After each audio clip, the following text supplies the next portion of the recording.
Hi hello friends, welcome to my channel. Friends, మా ఛానల్ని first time చూస్తున్నట్లయితే తప్పకుండా సబ్స్క్రైబ్ చేసుకోండి. అలాగే వీడియో నచ్చితే తప్పకుండా లైక్ చేయండి. ఇక టీవీ కంటే ముందు ఈ సీరియల్ని చూడాలనుకుంటే మా ఛానల్ని ఖచ్చితంగా సబ్స్క్రైబ్ చేసుకోండి. వీడియోలోకి వెళ్ళినట్లయితే ఇక ఆనంది అయితే ఆదిత్య ఇక సునంద శశికాంత్తో మాట్లాడడం చాటుగా వింటూ ఉంటుంది. ఏంటి ఆదిత్య గారేంటి దివ్య గురించి అంతగానం పట్టించుకుంటున్నారు? అసలు ఏం జరిగింది? దివ్యకి ఆదిత్య గారికి ముందే పరిచయం ఉందా అని ఆనంది ఆలోచిస్తూ ఉంటుంది. అప్పుడు అదే సమయానికి ఆదిత్య ఇక హాస్పిటల్కి ఆదిత్య దివ్య దగ్గరికి వెళ్తారు కదా. ఇక ఆదిత్య మాత్రం అలెక్యని చూసి, ఏంటి అలెక్య, నీకు ఈ పరిస్థితి రావడానికి కారణం నేను, ఈరోజు నువ్వు ఇక ఈ హాస్పిటల్లో ఉండడానికి కారణం నేను, ఇదంతా నా వల్లే అలెక్య ఇక అని కుమిలిపోతూ చాలా బాధపడుతూ ఉంటాడు. అప్పుడే ఇక ఆనంది, ఏంటి ఆదిత్య గారు దివ్య వైపే చూస్తూ చాలా బాధపడుతున్నారు, ఏ రోజు లేంది అని ఇక అలాగే గమనిస్తూ ఉంటుంది. ఇక ఆనంది మాత్రం, ఆదిత్య గారు దివ్య దగ్గరికి వెళ్దాం పదండి, తను కోలుకుంది, మనని చూస్తుంది కదా అని ఇక వెళ్ళి మాట్లాడదాం అని ఇక ఆనంది ఆదిత్యని అంటూ ఉంటుంది. అప్పుడు ఆదిత్య మాత్రం తన మనసులో, ఇదేంటి ఇప్పుడు అలేఖ్య నన్ను చూస్తే ఖచ్చితంగా ఇక నేను ఆదిత్యని నన్ను ప్రేమించిందని అంత నిజం ఆనందికి తెలుస్తుంది. లేదు, అలా తెలియకూడదు, ఇప్పుడు నన్ను అలేఖ్య చూడకూడదు అని ఇక చాలా బాధపడుతూ, ఆనంది నేను వెళ్తున్నాను, నువ్వు కూడా వస్తావా, లేక దివ్యతో కొద్దిసేపు గడిపాక వస్తావా అని ఆదిత్య అంటూ ఉంటాడు. అప్పుడు ఆనంది, ఆదిత్య గారు నేను దివ్యతో మాట్లాడాలి, దివ్యకి గతం గుర్తుకు వచ్చిందా లేక ఇక మునుపటిలాగే ఉందా అనేది తెలుసుకోవాలి అని ఇక అంటూ ఉంటుంది ఆనంది అయితే. అప్పుడు ఆదిత్య, సరే ఆనంది, నువ్వు దివ్యతో మాట్లాడిరా, నేను వెళ్తున్నాను అని ఇక ఆదిత్య అయితే ఇక ఆనందికి చెప్పేసి అక్కడి నుంచి ఇంటికైతే వస్తాడు. అప్పుడే ఇక ఆనంది దివ్య దగ్గరికి వెళ్ళి, ఎలా ఉంది దివ్య, ఇప్పుడు బాగానే ఉంది కదా, నీకు ఇప్పుడు గతం గుర్తుకు వచ్చిందా అని ఆనంది అడుగుతూ ఉంటుంది దివ్యని. అప్పుడు దివ్య, అక్క నాకు గతం కొద్దిగా గుర్తుకు వస్తుంది ఇక అని అంటూ ఉంటుంది దివ్య అయితే. ఇక నాకు కావాల్సింది కూడా అదే, నువ్వు కోలుకోవాలి, నువ్వు తిరిగి ఎప్పటిలాగా కావాలి, మీ తల్లిదండ్రులు ఎవరో నాకు తెలుసుకోవాలి, తొందరగా నువ్వు అక్కడికి వెళ్ళాలి, వాళ్ళు ఎంత బాధపడుతున్నారో నాకు తెలుసు, తల్లిదండ్రుల ప్రేమ ఎంత గొప్పదో నాకు తెలుసు, కాబట్టి చెప్తున్నాను, తొందరగా నువ్వు కోలుకొని మీ తల్లిదండ్రుల దగ్గరికి పంపించడమే నా కోరిక అని ఇక అంటూ ఉంటుంది ఆనంది అయితే. అప్పుడు దివ్య, అక్క నేను ఎవరో తెలియకున్నా కానీ నువ్వు నా అక్కవని ఇక అబద్ధం చెప్పి నన్ను హాస్పిటల్లో అడ్మిట్ చేశావు, అలాంటిది ఇక నీ గొప్పతనం తెలుసుకుంటుంటేనే చాలా సంతోషంగా ఉందక్క, నువ్వు నా కోసం ఎంతగానో తపన పడుతున్నావు, కానీ నాకు కొంచెం కొంచెం గుర్తుకు వస్తుంది, కానీ ఇక అమ్మ నాన్నలు ఎవరనేది గుర్తుకు రావడం లేదు అని ఇక దివ్య అంటూ ఉంటుంది. అప్పుడు ఆనంది, దివ్య నువ్వేమీ బాధపడకు, త్వరలోనే ఇవి గుర్తుకు వస్తున్నాయి కదా, త్వరలోనే మీ అమ్మ నాన్నలు కూడా నీకు గుర్తుకు వస్తారు, అది ఖచ్చితంగా జరుగుతుంది అని ఇక ఆనంది దివ్యకి చెప్తుంది. ఇక దివ్య, నేను వెళ్ళొస్తాను, మీ బావగారికి పనుందని ఇంటికి వెళ్ళారు, ఇక తను ఒంటరిగా ఉంటారు, నేను వెళ్తాను అని ఇక ఆనంది దివ్యకి చెప్పేసి అక్కడి నుంచి అయితే ఇంటికి వస్తుంది. అప్పుడే ఇక ఆనంది అయితే ఇక ఆదిత్య తన రూమ్లో కూర్చొని ఆలోచిస్తూ ఉంటాడు. అప్పుడే ఆనంది డైరెక్ట్ ఆదిత్య దగ్గరికి వస్తుంది. ఇదేంటి ఆదిత్య గారు ఏదో పనుందని చెప్పి దివ్య దగ్గరకి వచ్చి మాట్లాడకుండా వెళ్ళొచ్చాడు, ఇదేంటి ఖాళీగా కూర్చున్నాడు అని ఇక ఆనంది ఆదిత్యని చూస్తూ అనుకుంటూ ఉంటుంది. అప్పుడే ఇక ఆదిత్య చాలా కుమిలిపోతూ బాధపడుతూ ఉన్నట్లు గమనిస్తుంది. ఇదేంటి ఆదిత్య గారేంటి ఇంతగా బాధపడుతున్నారు అని ఇక బాధపడినట్లే అనిపిస్తుంది, తన ముఖం చూస్తుంటే ఏ రోజు లేంది అని ఇక ఆనంది అనుకొని ఇక ఆదిత్య గారు ఏం ఆలోచిస్తున్నారు అని ఇక ఆనంది ఆదిత్య దగ్గరికి వెళ్తుంది. అప్పుడు ఆదిత్య, ఏమి లేదు ఆనంది అని అక్కడి నుంచి అయితే సరాసరి అమ్మ వాళ్ళతో తేల్చుకోవాలి, అమ్మ వాళ్ళ వల్లే ఇదంతా జరిగింది, ఈరోజు దివ్య ఈ పరిస్థితిలో ఉండడానికి కారణం అమ్మా నాన్నలే. ఇక నేను దివ్యతో సంతోషంగా ఉండనివ్వకుండా ఇక నన్ను వేరే పెళ్లి జరిపించారు. ఇదంతా అమ్మా నాన్నలే. వాళ్ళ ప్రేమ కోసం నేను ఇదంతా చేశాను. కానీ వాళ్ళు మాత్రం నా ప్రేమను గుర్తించలేరు అని ఇక ఆదిత్య అయితే సునంద, శశికాంత్ ఉన్న రూమ్లోకైతే వెళ్తాడు.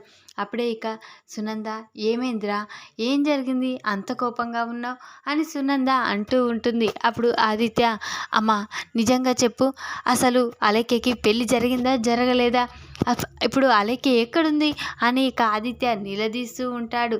అప్పుడే సునంద, ఏంట్రా ఏ రోజు లేనిది కొత్తగా మాట్లాడుతున్నావు, అసలు ఏం జరిగింది నీకు అని ఇక సునంద అంటూ ఉంటుంది. అప్పుడు లేదమ్మా, ముందుగా నేను అడిగిన దానికి సమాధానం చెప్పు, అలేఖ్యకి పెళ్ళి జరిగిందా లేదా, అసలు అలేఖ్య ఎక్కడుంటుంది, నాకు డీటెయిల్స్ కావాలి చెప్పు, నువ్వు పెళ్ళి జరిగిందని చెప్పావు నువ్వు నాన్న అని ఇక ఆదిత్య అరుస్తూ ఉంటాడు. అప్పుడు సునంద, ఏమోరా, ఆ అలేఖ్యకి పెళ్ళి జరిగిందా జరగలేదా అనేది తెలీదు, కానీ ఆ రోజు నిన్ను ఆ పరిస్థితిలో ఉన్నప్పుడు వదిలేసి వాళ్ళ నాన్న అమ్మ ఇద్దరూ కలిసి ఇక అలేఖ్యని అక్కడి నుంచి తీసుకువెళ్ళారు. నా కూతురు జీవితంలోకి మరోసారి తొంగి కూడదు నీ కొడుకు అని వార్నింగ్ ఇచ్చి కూడా వెళ్ళిపోయారు.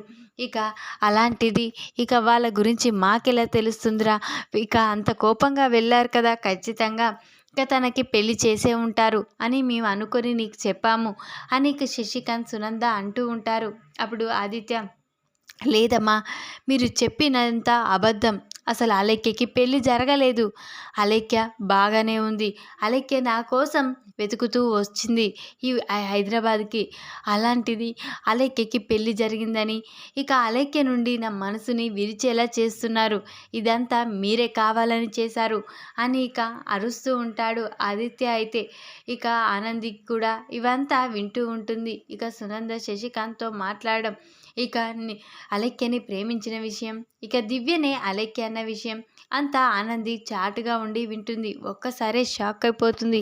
ఇదేంటి, ఆదిత్య గారు దివ్య అనే అమ్మాయిని ప్రేమించారా, దివ్య పేరు అలేఖ్యనా, అయితే వీళ్ళిద్దరూ ఇక ప్రేమించి విడిపోయారా, ఇక అందుకనే ఇక ఆదిత్య గారు ఇక నాతో అగ్రిమెంట్ పెళ్లి చేసుకున్నారా అని ఇక చాలా కుమిలిపోతూ బాధపడుతూ ఇక చాలా కుమిలిపోతూ ఉంటుంది రూమ్లో కూర్చొని. అప్పుడే ఆదిత్య ఇక ఆనంది దగ్గరికి వచ్చి, ఏంటి ఆనంది ఒంటరిగా కూర్చున్నావేంటి అని ఇక అంటూ ఉంటాడు. అప్పుడే ఇక ఆనంది, ఏమీ లేదు ఆదిత్య గారు అని కళ్ళలో నీళ్లు తెచ్చుకుంటుంది. వెంటనే ఇక్కడ ఉంటే ఆదిత్య గారు ఇక నాకు తెలుసన్న నిజం ఇక తనకి తెలిసిపోతుంది అని ఇక చాలా కుమిలిపోతూ గుడికైతే వచ్చేస్తుంది. అప్పుడే ఇక పూజారి గారు ఇక అర్చన జరిపిస్తూ ఉండగా ఆనంది వెళ్ళగానే, ఏంటమ్మా కుట్టి ఇలా వచ్చావు అని అంటూ ఉంటాడు పూజారి. అయితే నీతో మాట్లాడడానికి వచ్చాను పూజారి తాత అని ఇక ఆనంది అంటూ ఉంటుంది. అప్పుడే ఇక పూజారి అయితే, ఏంటమ్మా కుట్టి, అసలు ఎందుకు నీ ముఖం ఏంటి అలా ఉంది, ఎందుకు అంత బాధపడుతున్నావు, నీకులో నవ్వు లేదు, అసలు ఏం జరిగింది, ఏదో జరిగినట్లు అనిపిస్తుంది అని ఇక అంటూ ఉంటాడు పూజారి. అయితే అప్పుడే ఇక ఆనంది, అవును పూజారి తాత, ఒక విషయం దాని గురించే చెప్పడానికి ఇక్కడికి వచ్చాను అని ఇక ఆనంది అనగానే ఇక పూజారి, ఏంటమ్మా ఏంటి అని ఇక అంటూ ఉంటాడు. అప్పుడే ఆనంది, ఇక చెప్పేది ఏముంది తాతయ్య, ఇక చాలా బాధలు ఉన్నాయి, ఇటు అమ్మా నాన్నలు ఎదురుగా పెట్టుకొని కూడా అమ్మా నాన్నలని చెప్పలేని పరిస్థితి, ఇప్పుడేమో ఇంట్లో కొత్తగా మలుపులు తిరగబోతున్నాయి అని టెన్షన్గా ఉంది, నా ఆదిత్య నాకు దూరం అయిపోతాడేమో తాతయ్య, నాకు చూస్తుంటే భయంగా ఉంది, ఆదిత్య గారిని నేను పెళ్లి చేసుకుంది జ్యోతమ్మ కోసమే, కానీ ఆదిత్య గారంటే నాకు ప్రాణం, ఆదిత్య గారు లేకుండా నేను బ్రతకలేను, కానీ తను నాకు దూరం అయిపోతాడేమో అని భయంగా ఉంది పూజారి తాత అని ఆనంది చెప్తూ ఉంటుంది. ఏంటి కుట్టి, ఆదిత్య నీకు దూరం కావడం ఏంటి, మీరు తాళిగట్ట బంధం, మీరు ఎప్పటికీ దూరం కాలేరు, మిమ్మల్ని దూరం చేసేది చావు తప్ప అని పూజారి అనగానే అప్పుడే ఇక ఆనంది అయితే, లేదు పూజారి తాత, ఇక నేను విడిపోయే రోజు వచ్చిందని భయంగా ఉంది అని అనగానే, ఏంటమ్మా అసలు ఏం జరిగింది అని పూజారి గారు అంటూ ఉంటాడు. అప్పుడే ఆనంది, ఇక మీకు దాచే విషయం ఏమీ లేదు పూజారి తాత, అసలు విషయం ఏంటంటే ఆదిత్య గారు ఒక అమ్మాయిని ప్రేమించారు, ఇక ఆ అమ్మాయి ఇప్పుడు ఇక మా అమ్మ నాన్నల దగ్గరనే ఉంది. అనుకోని స్థితులలో తనకి యాక్సిడెంట్ కావడం, తనని కాపాడడం జరిగింది. ఇక ఆ అమ్మాయి ఎవరో కాదు, ఇప్పుడు ఆదిత్య గారు ఇక తను ప్రేమించిన అమ్మాయి అని నిజం తెలిసింది. ఇప్పుడు ఆదిత్య గారు తనని మర్చిపోలేకుండా ఉండలేనని, ఎప్పటికీ తన మనసులో తనకి మాత్రమే చోటుందని చెప్తున్నారు. ఆ మాటలు విన్నాను. నాకు భయంగా ఉంది పూజారి తాత. ఇక ఆదిత్య గారు నాకు దూరం అయిపోతారేమో అని భయంగా ఉంది. ఇటు అమ్మ నాన్నలతో మాట్లాడలేని పరిస్థితి, ఇప్పుడు కట్టుకున్న భర్త నుండి దూరం కావాల్సిన పరిస్థితి. చాలా బాధగా ఉంది పూజారి తాత అసలు అని ఇక కుట్టి అంటూ ఉంటుంది. అప్పుడే పూజారి, ఏంటమ్మ కుట్టి, ఈ శివ ఎప్పుడు ఇక నీ గురించి ఆలోచించడేమో, నువ్వు ఎప్పుడు బాధపడాలనే చేస్తాడేమో. ఇప్పుడు నువ్వు బాధపడాలనే ఆ శివయ్య చేస్తున్నాడా, లేక నిన్ను కాపాడడానికి ఏదైనా ప్రయత్నం దోలాడుతున్నాడేమో అని ఇక పూజారి అంటూ ఉంటాడు. అప్పుడే ఆనంది, ఇక పూజారి తాత, ఇక అయ్యిందంతా అయిపోయింది. ఇప్పుడు కూడా ఇక నేను అంగీకరించినట్లే. ఎందుకంటే ఇక ఆదిత్య గారు దివ్యని ప్రాణంగా ప్రేమించాడు. ఆ అమ్మాయి కూడా తనని ప్రేమించింది. వాళ్ళ పెళ్ళి ఆగిపోయింది కాబట్టి వాళ్ళిద్దరూ ఒకటైపోతారు అని ఇక ఆనంది కుమిలిపోతూ ఉంటుంది. అప్పుడే పూజారి అయితే, లేదమ్మా, నువ్వు బాధపడకు, నువ్వు బాధపడకుండా ఇక ఎలాగైనా ఇక ఆ శివయ్యే కాపాడతాడు, ఇక ఆదిత్యని నీకు దూరం చేయకుండా చూస్తాడు, నువ్వేమీ బాధపడకు అని ఇక అంటూ ఇక ఆనందిని దీవిస్తాడు. అప్పుడే ఇక పూజారి అయితే, ఇదేంటి ఈ కుట్టికి ఎప్పుడు బాధలే, అటు ఆ కన్న అమ్మ నాన్నలు ఎదురుగా ఉండి అమ్మ నాన్న అని పిలవలేని పరిస్థితి, ఇప్పుడు కట్టుకున్న భర్త నుండి ఇక దూరం కావాల్సిన పరిస్థితి. ఏంటి శివయ్య, నిన్ను నమ్మడమే తప్ప అని ఇక పూజారి అయితే కుమిలిపోతూ ఉంటాడు. ఇక పూజారి అయితే ఒక నిర్ణయానికైతే వస్తాడు. ఇక ఆనందియే జ్యోతి సూర్యంలో కూతురన్న నిజం చెప్పి తన బాధలు తన గురించి అంతా చెప్పాలి. అలాగైతేనైనా ఇక ఆదిత్య మనసు మారుతుంది అని ఇక పూజారి అనుకుంటాడు. వెంటనే పూజారి ఆనంది ఇంటికైతే బయలుదేరి వస్తాడు. అప్పుడే ఇక అందరూ ఇక పూజారి వైపే చూసి షాక్ అయిపోతారు. ఇదేంటి పూజారి గారు, నిన్నిప్పుడు పిలవలేం కదా, మరి ఎందుకు వచ్చారు అని ఇక అంటూ ఉంటుంది సునంద. అయితే ఒక విషయం గురించి మాట్లాడడానికి వచ్చాను సునంద అని అంటూ ఉంటాడు పూజారి అయితే. అప్పుడే ఇక సునంద, ఏంటి పూజారి గారు అని అనగానే, ఇలా వచ్చారేంటి, ఎవరు పిలిచారు మిమ్మల్ని అని ఇక సునంద అంటూ ఉంటుంది. ఎవరు పిలవలేదమ్మా, ఇక ఒక విషయం చెప్పాలి అని, ఇక ఒకరి జీవితాన్ని కాపాడాలని వచ్చాను అని అనగానే ఇంట్లో వాళ్ళంతా షాక్ అయిపోతారు. అప్పుడే ఇక, ఏంటమ్మా, ఆదిత్య బాబు నుండి ఆనందిని దూరం చేస్తారా? లేదు, అలా జరగకూడదమ్మా. ఇక దేవుళ్ళు విధులు ఒప్పుకోరు, ఎందుకంటే కట్టుకున్న బంధం అది. కాబట్టి ఆదిత్య గారు జీవితాంతం ఆనందికి తోడుగా ఉండాలి అని ఇక పూజారి అంటూ ఉంటాడు. అప్పుడు ఆదిత్య ఈ విషయం చెప్పడానికి వస్తే, పూజారి గారు ఇక మీరు వెళ్ళవచ్చు అని ఇక అంటూ ఉంటాడు ఆదిత్య అయితే. అప్పుడే ఇక ఆదిత్యని సునంద, ఏంట్రా ఏం మాట్లాడుతున్నావు, పూజారి గారు బాగా తెలుసు, మనకు తెలిసిన వాళ్ళు, అలా వస్తే అలా మాట్లాడడం ఏంటి అని ఇక అరుస్తూ ఉంటుంది ఇక సునంద అయితే. అప్పుడే ఇక, ఏంటమ్మా, నేను ఎప్పటికీ చెప్తున్నాను, నాకు దివ్య అంటే అలేఖ్య అంటేనే ఇష్టం, అలేఖ్య లేకుండా నేను జీవించలేను అని ఇక అరుస్తూ ఉంటుంది ఇక ఆదిత్య అయితే. అప్పుడే ఇక పూజారి అయితే, ఇక ఆనంది చేసిన సేవలు మర్చిపోతారా, ఇప్పుడు ప్రేమించిన అమ్మాయిని పెళ్లి చేసుకొని వెళ్ళిపోతారా?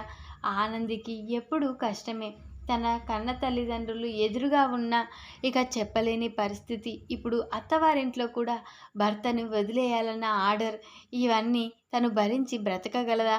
లేదమ్మా, ఇక కుట్టిని అలా చూస్తుంటే మేము ఉండలేము, మేము చెప్తున్నాం. ముందుగా కుట్టికి ఇక ఆదిత్య గారు ఎప్పుడు తోడుగా ఉండాలి. ఇప్పుడు కళ్ళ ముందు తల్లిదండ్రులు లేని పరిస్థితి ఉన్నా కానీ ఇక బాధపడుతూ ఉంటుంది, కుమిలిపోతూ ఉంటుంది. వాళ్ళే అమ్మ నాన్నలని తెలియలేని పరిస్థితి. తన అమ్మ కోసం తను ఇక తన జీవితంలో ఇక అమ్మ నాన్నల్ని ఎదురుగా ఉన్న పిలవలేని పరిస్థితి అని అనగానే ఒక్కసారే షాక్ అయిపోతారు ఇంట్లో వాళ్ళంతా. ఇదేంటి పూజారి గారు, ఆనందికి తల్లిదండ్రులు ఎవరు లేరని, ఇక పద్మమ్మ సింహాద్రులు పిల్లలు లేరు కాబట్టి సాదుకున్నారని చెప్పారు, ఎదురుగా తల్లిదండ్రులేంటి అని ఇక సునంద, శశికాంత్ అందరూ అంటూ ఉంటారు. అప్పుడే ఒక నిజం చెప్పాలమ్మా, మీరు ఎవరు బయట చెప్పనని, జ్యోతి గారికి అసలు చెప్పొద్దని మాట తీసుకున్నాక ఈ విషయం చెప్తాను అని పూజారి అనగానే, సరే పూజారి గారు, మీరు చెప్పినట్లే మా ఇంట్లో ఎవ్వరం ఇక మీకు చెప్పిన మాట ప్రకారం ఈ విషయాన్ని బయట పెట్టాం. ఆ నిజం ఏంటో చెప్పండి, ఇక కుట్టి తల్లిదండ్రులు ఎవరో చెప్పండి అని సునంద అరుస్తూ ఉంటుంది. అప్పుడు పూజారి, ఇక కుట్టి తల్లిదండ్రులు ఎవరో కాదు, జ్యోతి సూర్యంలే తన సొంత తల్లిదండ్రులు. కానీ అనుకోని పరిస్థితులలో వాళ్ళు విడిపోవలసి వచ్చింది. కుట్టి కన్న కూతురు జ్యోతి కూతురని తెలిస్తే జ్యోతికి ప్రాణగండం ఉంది. అందువల్ల తన తల్లిదండ్రులని వాళ్ళ అమ్మ నాన్నలు ఎదురుగా ఉండి అమ్మ నాన్నలని పిలవలేని పరిస్థితి. అలాంటిది ఇక ఆదిత్య గారు ఇప్పుడు ఆనంది గురించి తెలుసుకున్నారు కదా, తనకు చిన్నప్పటి నుంచి కష్టాలే, ఇప్పుడు కూడా మీరు బాధ పెట్టదలుచుకున్నారా, ఇకనైనా కుట్టితో సంతోషంగా ఉండండి అని ఇక అంటూ ఉంటాడు పూజారి. అయితే అప్పుడే ఆదిత్య ఇక ఆనంది చేసిన సేవలన్నీ గుర్తుకు చేసుకొని కుమిలిపోతూ ఉంటాడు. ఏంట్రా ఇంకా ఏం ఆలోచిస్తున్నావు, ఎప్పటికీ ఆనందితోనే కలకాలం జీవితాంతం సంతోషంగా ఉంటానని ఒప్పుకోరా అని సునంద అంటూ ఉంటుంది. అప్పుడు ఇక సునంద మాటలకి ఆదిత్య ఆలోచిస్తూ ఉంటాడు. ఇంకేం ఆలోచిస్తున్నావురా, నీకు అర్థం కావడం లేదా, నువ్వు ఈరోజు ఇలా నడిచి మళ్ళీ తిరగడానికి కారణమైంది ఎవరో కాదు ఆనందియే కదా, ఇవన్నీ గుర్తుకు చేసుకో, ఆనంది గొప్పతనం తెలుస్తుంది అని సునంద అంటూ ఉంటుంది. అప్పుడు ఆదిత్య ఆనంది గురించి ఆలోచిస్తాడు. వెంటనే ఆనంది చేసిన సేవలన్నీ గుర్తుకు చేసుకుంటాడు. అప్పుడే ఇక ఆనంది దగ్గరికి వెళ్ళి కౌగిలించుకొని, నిన్ను ఎప్పటికీ విడిపోనానంది, నన్ను క్షమించు, నిన్ను బాధ పెట్టినందుకు అని ఇక అంటూ ఉంటాడు ఆదిత్య. అయితే ఇక సునంద దగ్గరికి వెళ్ళి ఆనంది కౌగిలించుకొని, అత్తయ్య గారు అని ఇక చాలా సంతోషపడుతుంది. ఈ విధంగానైతే పూజారే ఇక సునంద ఇంటికి వెళ్ళి ఆదిత్య ఆనంది జీవితాంతం కలిసి ఉండేలా చేస్తాడు. ఈ వీడియో కనుక మీకు నచ్చినట్లయితే లైక్ చేయండి. మరిన్ని వీడియోల కోసం ఛానల్ని సబ్స్క్రైబ్ చేసుకోండి ఫ్రెండ్స్. Thanks for watching.